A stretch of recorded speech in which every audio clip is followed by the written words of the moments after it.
Welcome to the channel. Welcome to this house. Let's start the timer. Imagine yourself stirring in the still dark quiet of a narrow wooden cell.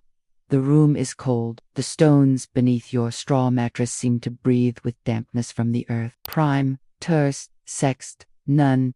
Each hour is an offering, each task a surrender. In the scriptorium, you are told to copy from a worn and crumbling manuscript.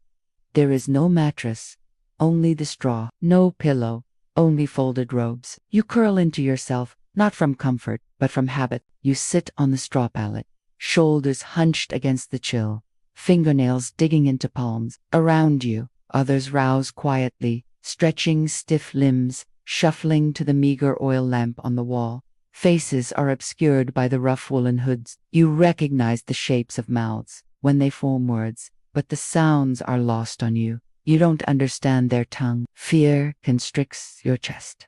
Is it time already? Have you been asleep? Was it just a dream? He'll read to you, and you won't understand most of the words, but you'll nod your head anyway. Sometimes he will come and sit beside you, not reading, just present. You think about the world outside the walls, wondering what it sounds like, what it smells like. Do birds still sing? Does the wind still blow? Has it rained lately? You don't know. You haven't known anything in a very long time. You reach out to touch the empty space beside you, where there was never anyone. The next day, you'll hear voices raised in anger, in grief. The door will open and they will tell you he's gone. He went to see the world. He went to find the sun. He went to seek the face of God. You don't understand. Did he leave you behind? Did he forget you? Did he think of you as you died? You do not know. Where would they be? What would they say? Would they ask why? Would they beg you to stay? Would they threaten the abbot? You don't remember.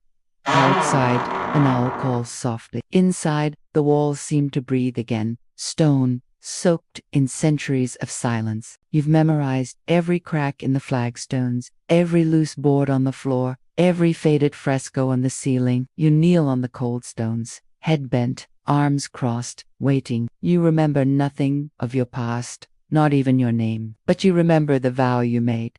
You remember why you are here. You are here because you have something to atone for. Something terrible you did. Something terrible you allowed to happen. Here, in the timeless embrace of ritual, you hope to find absolution. To lose yourself in service is also to save yourself. You counted the flickering flames in the sconces until they burned out.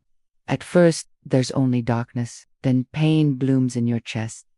You try to call out, but no sound comes out. You claw at your throat. Someone is kneeling beside you. His face is creased with worry. His eyes are wide with concern. He touches your shoulder and you flinch away. His eyes widen further. Why are you afraid? Are you afraid of pain? He asks, and his voice is kind. You don't remember his name, but he must be young. He smelled of the outdoors, of sunshine and loam. How long have you been inside? He doesn't know, but he will find out. Soon, he will bring you broth and bread and wine. You will sip the warm liquid and swallow the stale crumbs. You will be grateful. You've traced the lines on the worn carpet with your fingertips. The scent of incense clings to these stones, to your clothes, to your hair, to your skin. You know every inch of this place, every hollow echo. You've prayed and worked and slept here. You've breathed this place into your lungs, and it has become part of you. The monastery sleeps, and soon so will you. Your hands tremble from cold. The ink stains your sleeves. The letters blur, and you are not allowed to question the text, nor the spelling, nor even the strange symbols in the margins.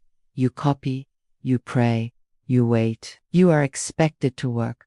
And so, after prayer, you are sent to the garden. Bread so coarse, it scratches the roof of your mouth. Meat only on feast days. Wine, watered down and portioned precisely. You eat in silence. A brother reads aloud from a sacred text, while others chew and listen. There is no laughter, no conversation. Once the meal is done, the dishes are cleared. You return to the fields. Work continues until the light begins to fail. Then it's back to the chapel for vespers, followed by the final prayers of the day. You kneel again, legs aching, your mind fogged with repetition, A single candle flickers beside the altar. You do not look up. You are not meant to. The monastery's vegetable patch is rimmed with frost this morning. You dig through the soil slowly, your fingers stiff and sore from yesterday. You have surrendered every second of every day to the rhythm of bells, to routines and rituals, to the demands of others. You no longer have a name. You are not an individual. You are a cog in a machine, a body within a hive, a unit without identity. Your former self, the person you once were, feels like a faded memory, a half-remembered dream. You don't remember if you had a mother or a father, siblings, a lover. If you did, you don't know what they look like, what their voices sound like. Perhaps they have visited. Perhaps they called your name outside the high walls. You didn't answer. How could you? You are not that person anymore. You don't remember why you came here, how long you've been gone, what season it is outside, whether the rain has stopped. You don't remember your face. You don't remember if you had one. Turnips, leeks, herbs for the infirmary. Later, another bell. Time for lauds. You return to the chapel. There is no blanket, only a simple woolen habit, rough and scratchy against your skin. A bell tolls once in the distance. Then again, you do not speak. No one does. This is vigils, the first of the 8 canonical hours of the day. You rise in silence, your breath visible in the chilled morning air. The others around you do the same. Wooden sandals shuffle softly across the floor as the line of robed figures forms, heading slowly toward the chapel. The hallway is lit only by a few flickering torches. Their smoke clings to the vaulted ceiling, joining centuries of ash. The chapel is vast, but bare, carved stone benches, cold to the touch, no heated pews, no soft cushions, just stillness and breath. You sit, you kneel, you chant in low, barely audible tones. The words are Latin, ancient syllables you've repeated so many times, they no longer feel like language. They are rhythm now, memory a shape in the throat. After vigils, there is no breakfast. Only more silence. Your life now follows a strict routine, a series of duties and prayers and tasks. It is a life surrendered to God, to service, to obedience. In the garden, you plant and weed and prune, your back bending to the earth. In the kitchen, you chop vegetables and fruits, peel potatoes and apples, stir great pots of soup and clean trays and dishes, always clean. The library is filled with ancient texts, but you are not permitted to read them. You are only to polish the spines or mend a torn page. You may not choose the hours, the chants, the tasks, the words. You must submit. You are told to scrub floors until they gleam, haul buckets of water up the stairs, trim the hedge, repair the roof. You cannot refuse. There are 12 canticles woven into the fabric of the day, alternating with the hours of labor. At midday, there is food, a broth, mostly water, with a few beans. When the last bell rings, you return to your cell. You have lived this way for a week now. In the small hours before dawn, you wake up again. For some, sleep is a luxury not afforded. The chapel is dark, but you know its shape by heart. You are led to the center of the chapel, where a single lantern throws dancing shadows on the walls. Years pass, decades pass. One day, your bones break. You don't feel the fall. The next time you see him, he will carry a book. You know what he wants. You are afraid. It doesn't matter. One day, he won't come. And still, you are glad, because someone remembered you. Have you completed your penance? Your day starts early as a medieval monk, around 3 a.m. early. The rooster hasn't crowed yet, but you must already be up and buckling your leather belt, which holds your coarse wool tunic and your even rougher cowhide shoes. Outside, the first faint fingers of sunlight are reaching towards the horizon. The sky is an endless wall of darkness, but you know that soon it will be full of light and song. For now, it is full of potential, much like you. You know that he is haunted by thoughts of the outside world, of the life he left behind.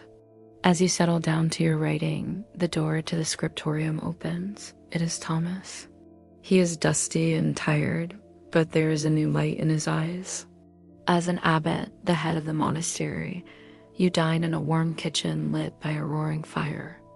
You do have visitors, important people who come to seek your wisdom or to stay a few nights while traveling. Sometimes merchants come to sell supplies, or the local lord comes to discuss taxes. But here, inside the monastery walls, life goes on as it always has. It is good. Then suddenly, in the 16th century, everything changes. The world outside the monastery walls is different now. Dream of the medieval monastery, a place of shadows, of rhythm, of sacred time. New ideas are spreading, and old ways of thinking are being challenged. Many monasteries are abandoned, and those that remain open become simpler, more focused on worship rather than work. The medieval monastery that you once knew, with its grand halls and bustling scriptorium, is gone. Now it is just a memory, a fading echo in the corridors of time. Your food is better too, perhaps venison or goose, and always fresh bread and fine wine.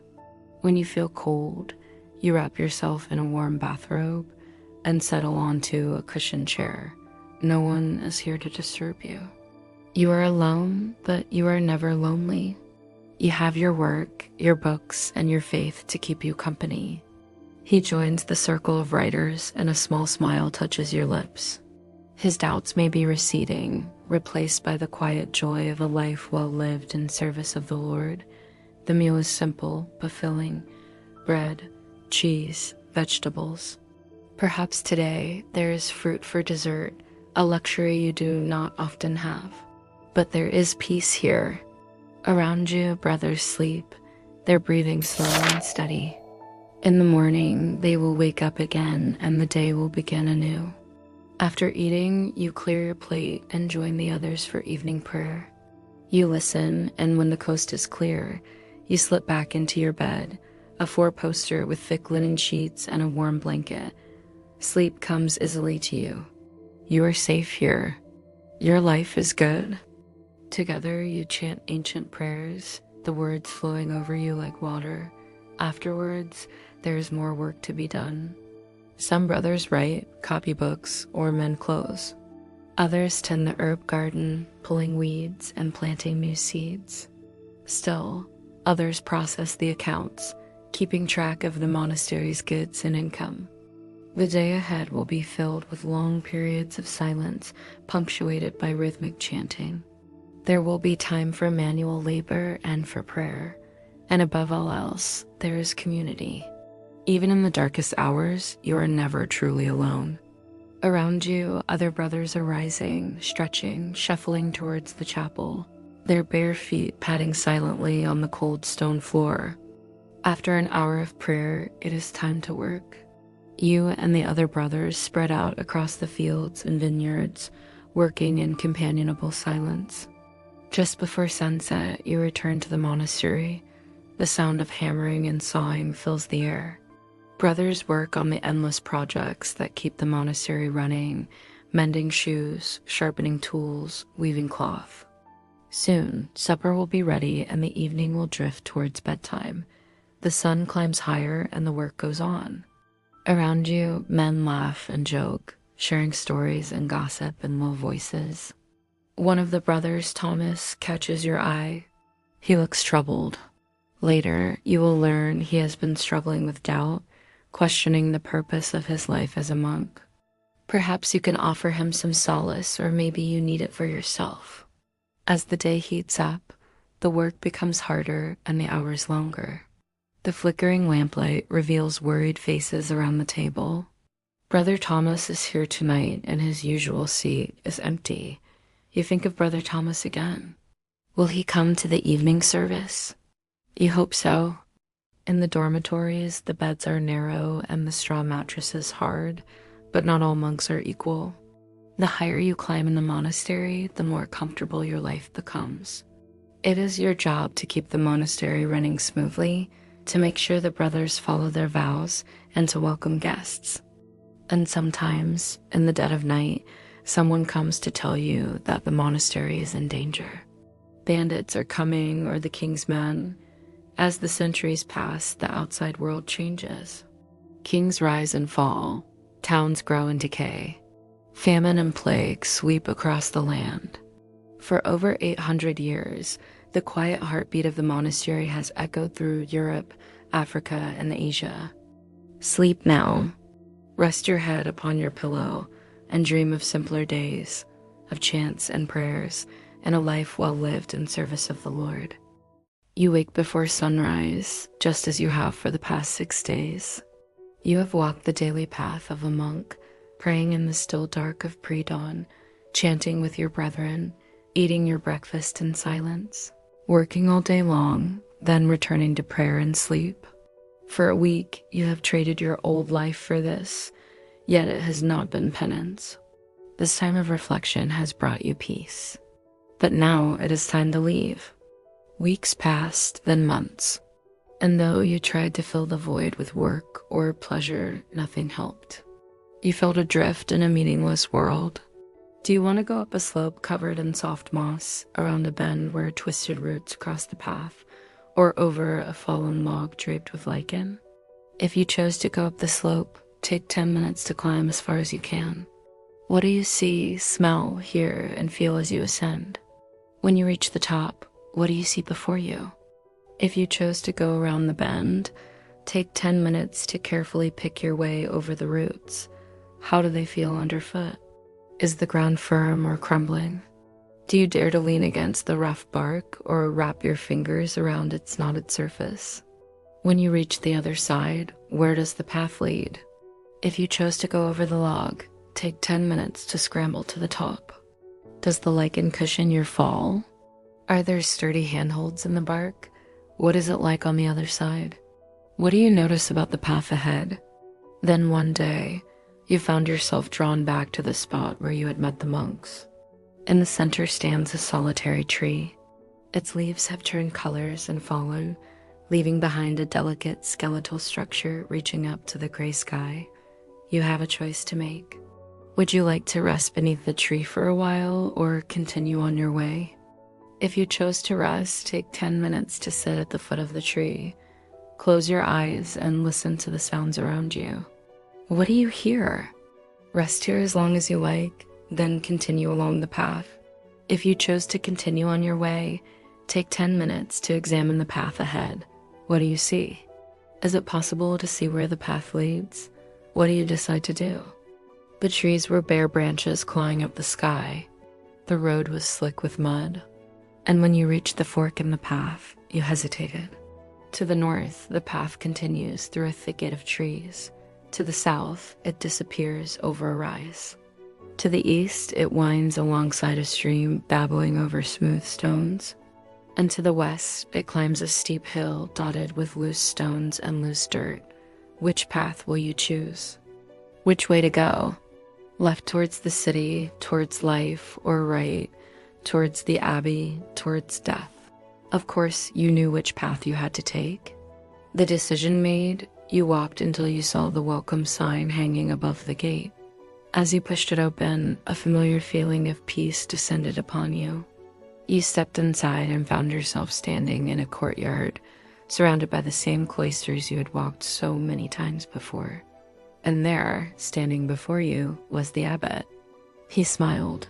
"Welcome home," he said. "It has been a long journey, but you have found your way back." Relief washed over you. You could stay here, you thought, or return to the world. Then the abbot leaned closer and whispered, "The choice is yours, but know this, when you leave, you may not return." Confused, you asked, "Why?" "Because the gate will be closed," he replied. "There's no turning back." Startled by his words, you took a step back. The courtyard seemed smaller now, the walls closer, and you realized that since you had been gone, the trees had grown, their branches intertwining to form a thick canopy overhead. The sun struggled to penetrate the leaves, and the courtyard was dim and still. The silence was absolute. The abbot's smile faded. "I am sorry," he said, "but you cannot stay. The path you seek lies beyond these walls." Taking a deep breath, you pushed open the gate and stepped outside. The trees immediately closed in around you, blocking the view of the sky. The path ahead was dark, narrow, and winding. You started down it, then turned to look back. The gate was gone. Where you had stood moments before was empty, and the sound of birdsong from within the trees seemed strangely muffled. You could hear nothing now but the wind rustling through the leaves. And as you walked, you realized that the path was littered with fallen branches and stones. There was no way to turn back. You were alone, and though you couldn't see the end of the path, you knew you had to keep going. Fear threatened to overwhelm you, but then you remembered the abbot's words. The path you seek lies beyond these walls. This was the path you had chosen. What lay ahead, you could not know, but you would find out. Moving forward, determined, you took the first step onto the path. As you finish your evening prayers, you notice a single monk staying behind, kneeling longer than the rest. When the others are gone, he rises and approaches you. "Brother," he says, "I am sorry to break the blessed quiet of this hour, but I must ask, how did you find your week among us?" You tell him what these days have meant to you. He listens, then nods slowly. "I too have found solace here. I have walked this path for 40 years, yet sometimes even I forget why. We monks toil so, for what end? Amidst this endless repetition, we lose sight of the divine spark. The flame flickers. Do you understand?" "I do," you say. He smiles sadly. "Then I am glad you came.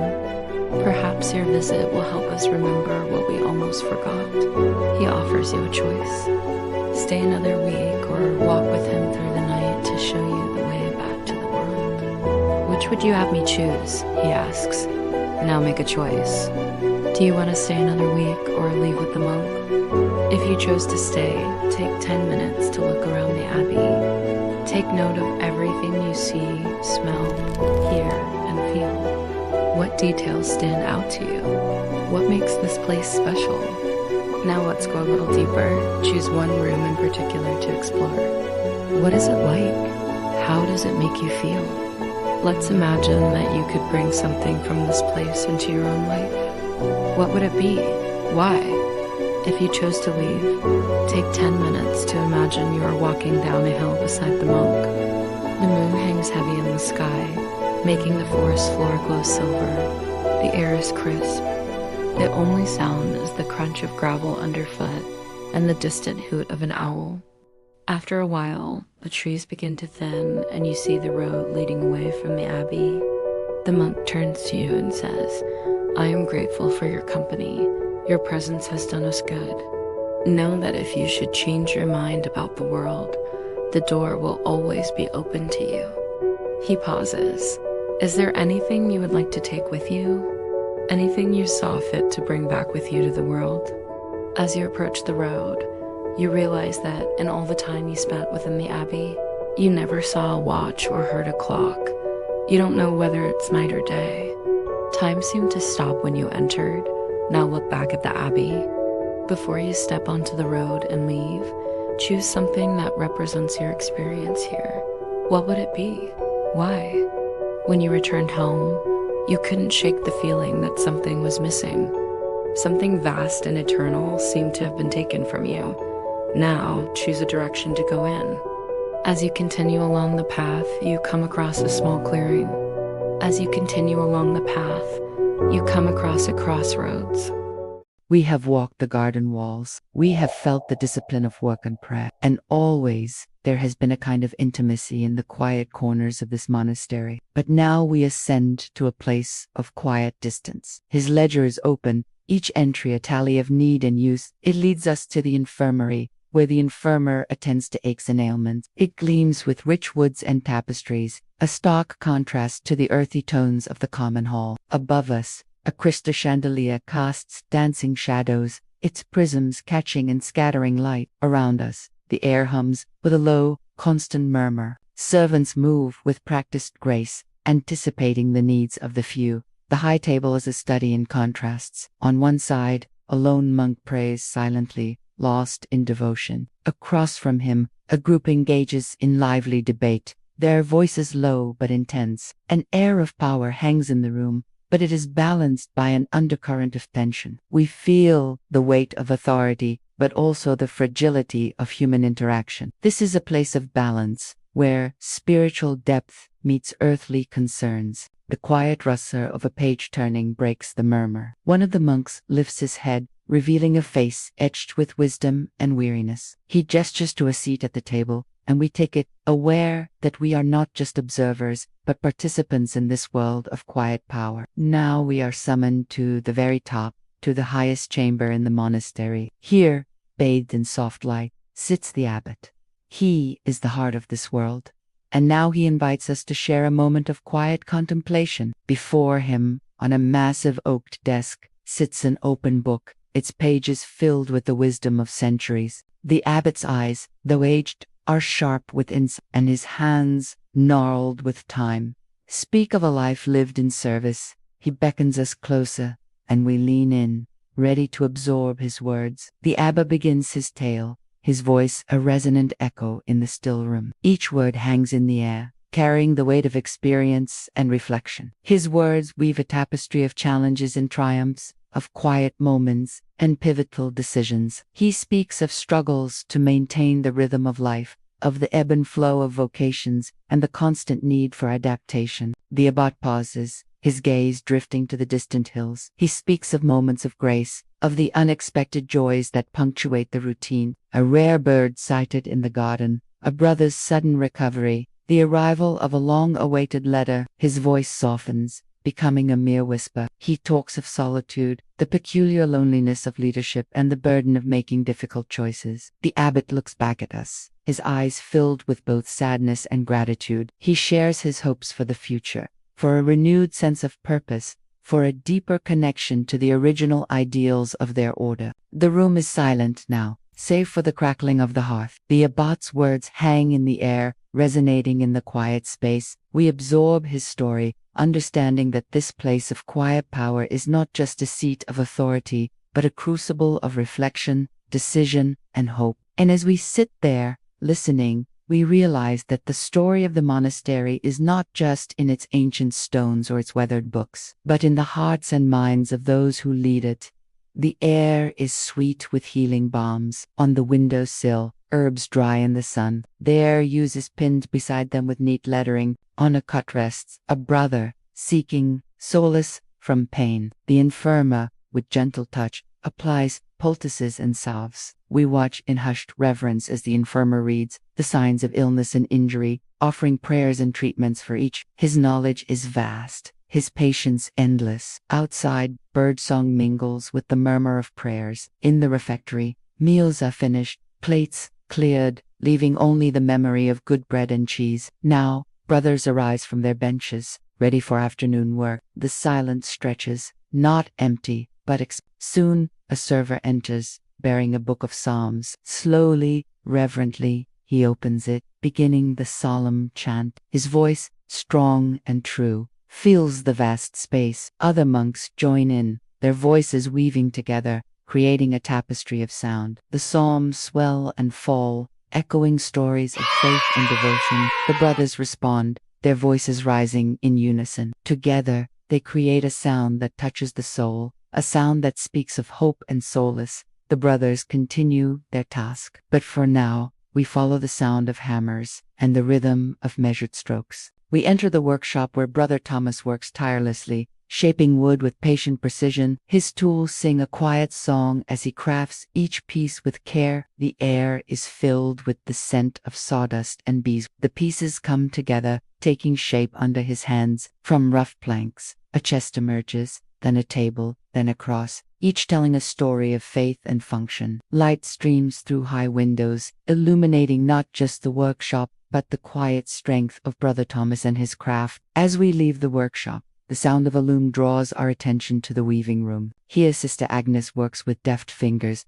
guiding colored threads into intricate patterns. The rhythmic clatter of shuttle and loom fills the space. The pattern she weaves tells stories without words. Her nimble fingers dance, creating images and textures as she weaves. Tailies unfold, each thread adding another layer to the tapestry of her craft. Sunlight streams in, highlighting the vibrant colors and the focused serenity on Sister Agnes's face. The day wanes, and we seek solace in the scriptorium, where Brother Eadmer labors over his work. He dips his quill in ink, each stroke precise and deliberate. The scriptorium is hushed, save for the scratching of his quill on vellum. Around him, piles of books stand ready to receive the word made flesh on pages. The scent of ink and parchment mingle, creating an atmosphere of quiet contemplation. Outside, the sky deepens from azure to violet. In the dormitory, brothers prepare for evening prayer. They wash their hands and faces at the stone sink, the sound of water a soothing melody. Then they don their finest robes, ready for the final ritual of the day. Soon, they gather in the church, their voices joining in a litany of supplication. The air vibrates with the resonance of their voices, their words echoing tales of devotion and supplication. The church, illuminated by flickering candlelights, becomes a haven of peace and prayer. As the last notes fade, the brothers take their places. Rest now comes to this ancient monastery, but rest is not stillness. It is a time for reflection. For the will of the day turns ever onward, carrying with it the rhythm of life, and tomorrow will bring new tasks and fresh challenges. Yet tonight, as shadows lengthen and the moon climbs high, the monastery sleeps, cradled by the hills. The wind whispers secrets through the trees, and the stars seem to watch over the sleeping brethren. Inside dreams may wander, but the spirit of discipline and devotion remains steadfast. For here, amidst the slumber, the essence of monastic life endures. Now he looks up from his records, his face lined with years of careful service. With a gesture, he beckons us closer. We listen intently, each word a lesson in this world of routine and need. We learn how much and how often bread is consumed, the value of a warm cloak, the price of a new plow. These are practical matters, but they weave the fabric of life here. All must be accounted for, nothing taken for granted. Soon, a guest arrives, bearing gifts and greetings from outside the month. The cellarer receives him warmly, exchanging news of the outside world. The visitor departs with promises of return, and as the door closes, the cellarer returns to his ledgers. His task is never-ending. We go to the top of the stairs, to the highest dormitory in the tower. Here, far from the fields and sounds of the working day, live the heads of the house, the administrators of this world, and, at the very top, almost hidden, is the abbot's lodging. He is the heart of this world, and while we have heard his voice in chapter, seen him distribute tasks or guide a brother, his private quarters are quiet. The stairway is worn smooth by countless ascents and descents. Each step tells the story of all who have walked here before. Above us, frescoed saints gaze down, serene. For them, time has not passed, and still they speak wisdom unheard. For centuries, the stair joins earth to heaven. Here, the rules are stricter, fewer tapestries hung on these bare stone walls. The smell of incense lingers. There are no windows, only narrow slits letting in pale light. Through them, we glimpse distant trees swaying in the breeze, and ever the echo of voices rises and falls around us. The echoes of ages past, the murmur of voices still to come. In the next chamber, the cellarer sits. He oversees the needs of this community, food and clothing, tools and books, the necessities of life within these walls. We follow the subtle scent of herbs,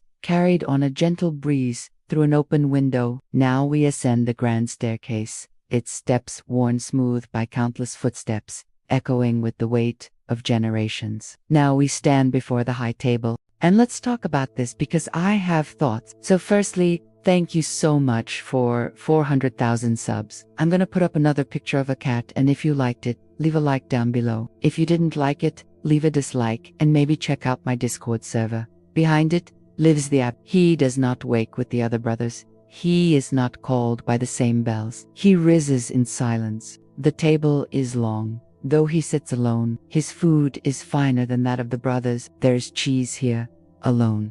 Always alone. He kneels on the same stone that all the brothers do. But his prayers are different.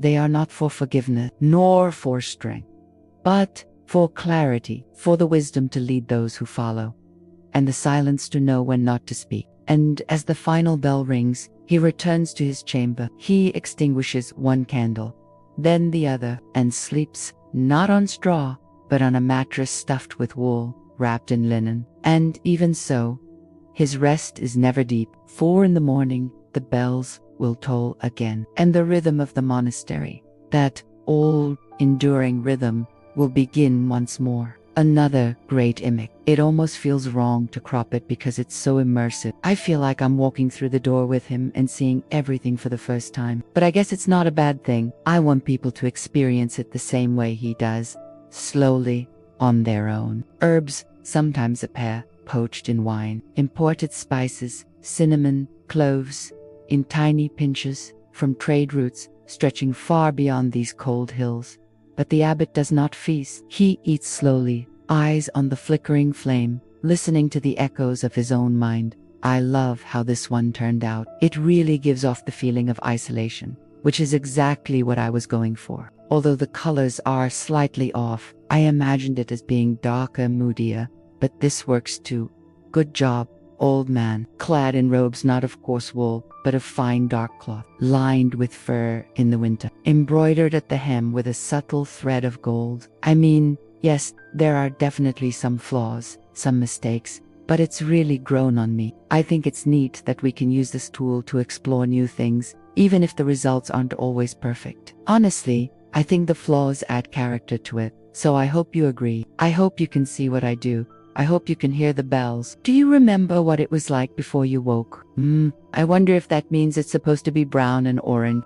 Gold is usually associated with yellow and orange. Maybe it could be wearing a hood as well. Hey, his chamber is larger than the others. Though still plain by noble standards, it is a palace compared to the cells below. Interesting? Okay. I can work with that. Maybe the walls are made of stone and there's a fireplace. A small brazier glows in one corner, warming the stone. The table beside his bed holds not just one candle, but two, a luxury of wax in a world of rationed flame. I kind of imagined it as just being lit by the fire, honestly. Oh, but look, there's bread, still warm, brought from the kitchens just before sunrise.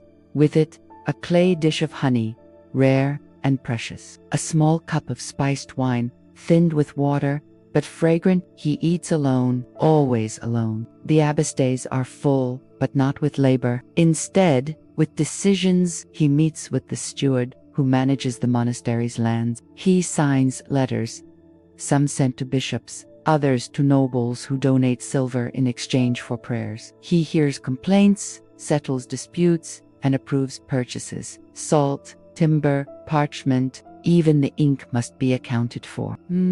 All right, maybe we can go with a slightly lighter skin tone. He speaks rarely, but when he does, his voice is low, precise, measured, like the architecture around him. To be an abbot is to carry a still weight, to be watched by all and questioned by none. Maybe give him a deeper beard as well. At midday, he walks the gardens alone. The path is gravel, and his steps are soft. He pauses often, not to admire the flowers, but to think, I like this one. It's definitely capturing the loneliness of the character. Good job, old man. Beyond the walls of the monastery, the world changes. Kings rise and fall. Borders shift. Wars flicker like storms in the distance. But within these walls, nothing changes. Nothing grows old. Nothing breaks. He must keep stillness alive. Stillness requires effort, silence, attention. That is his calling. Yeah, I think we nailed it. I'll have that link down below as well. Secondly, a little disclaimer.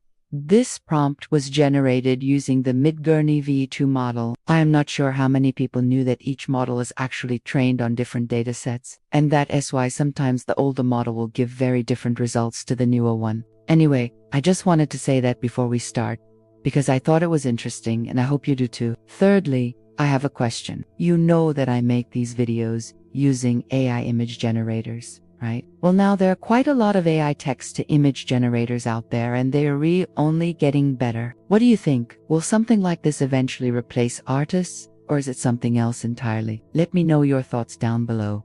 Anyway, enough self-indulgent rambling. Let's get into the video. In the last video, I said that if I got 300 likes, I would set out to do something bold, something different, something terrifying. I would try to generate images based off of a written prompt, without using any reference images. And I got to say I am pretty happy with how it turned out. You guys were amazing. Now let's see what the old model has to say about this one. At the far end of the monastery, tucked behind a cloistered walkway lined with worn arches and creeping ivy, lies a door you are not meant to open. At dinner, he dines in a separate hall, a small, vaulted room with thick curtains drawn against the evening chill. At night, before Compline, he visits the chapel. Overall, I'm really happy with how this turned out. And so you've walked the halls of silence. You've knelt with the weary, read with the curious, wandered with the forgotten, and dined with the distant. The medieval monastery was never just a place of prayer. It was a world. A quiet, structured world of rules and reverence, but also of doubt, of wonder, and of men who lived in the space between obedience and thought. Our mission is to bring you the stories that build character, the kind of stories that have been passed down for generations, told around campfires and read by candlelight. We believe that stories have the power to shape our minds and inspire our souls. Their lives were not loud, but they left behind echoes. And tonight, as you drift into sleep, those echoes remain. Join us as we take you on an exciting journey through time. What secrets will we unearth from the annals of history? Are you ready to embark on this incredible adventure with me? Are you eager to explore the twists and turns of time and discover all that the past has in store for us? Then let your spirit of adventure guide you. Let curiosity light your path and join me on this extraordinary journey. Together, we'll uncover the hidden gems of history and create memories that will last a lifetime. So come, let's go. The past awaits us, and who knows what wonders we'll find. What mysteries will we solve? The possibilities are endless. Meet fascinating characters and uncover secrets from the past. Each episode is a new opportunity to learn and grow, to expand your horizons and challenge your perspectives. Soft as the sound of sandals on stone, faint as a whisper in a vaulted chapel, good night, and may your rest be still. I am the host. This is a production by a media company. In this series, we invite you to step into the lives of others, to experience their joys and sorrows, their hopes and dreams. Each story is a journey, a chance to see the world through different eyes and to understand the complexities of human nature. You sailed the high seas with a fearsome pirate crew and discovered the meaning of loyalty and friendship. You've explored the murky depths of a haunted house and faced your fears head on. And you've even traveled to a magical land where you learned that courage comes in all shapes and sizes. We've taken you to the bustling streets of London town, where you helped a lost kitten find its way home. But now it's time for a new adventure. So sit back, relax, and let your imagination run wild. Who knows what incredible tales we'll uncover together? All that I ask is that you bring an open mind, a curious heart, and a willingness to embrace the unknown.